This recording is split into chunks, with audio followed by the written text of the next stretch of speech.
Magandang araw mga bata! Ako nga pala si Teacher Laika, ang inyong guro ngayong araw sa Physical Education. Ngayong araw ay matututunan natin ang iba't ibang uri ng types of passing sa basketball. Alam ko naman na marami sa inyo ang may alam kung paano laruin ang larong basketball. Si Teacher ay magpapakita ng iba't ibang video ng types of passing ng basketball. At matapos ninyong panoorin ang video na ipinakita ni Teacher, ay magkakaroon kayo ng pangkatang gawain. Maliwanag ba? Magaling! Kaya naman, panoorin mabuti ang video na ipapakita ni Teacher. Okay? Bounce pass.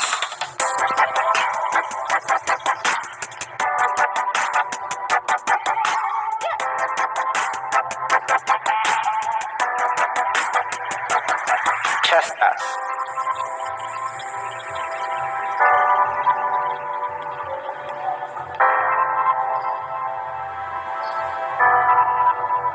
Overhead pass.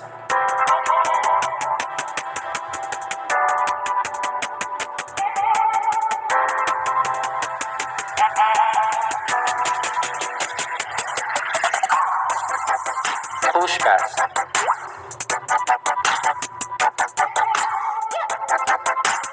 Ngayon ay magkakaroon kayo ng 4 na grupo. Ang unang grupo ay magpapakita ng chest pass. Ang ikalawa o group 2 ay bounce pass. Ang pangatlong grupo naman ay push pass. At ang huling grupo ay ipapakita ang overhead pass. Bibigyan ko kayo ng 30 minuto para makapaghanda. Okay ba? Okay. Time starts now.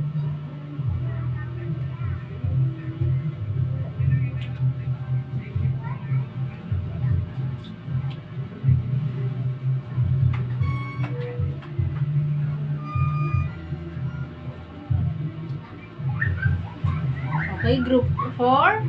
Siguraduhin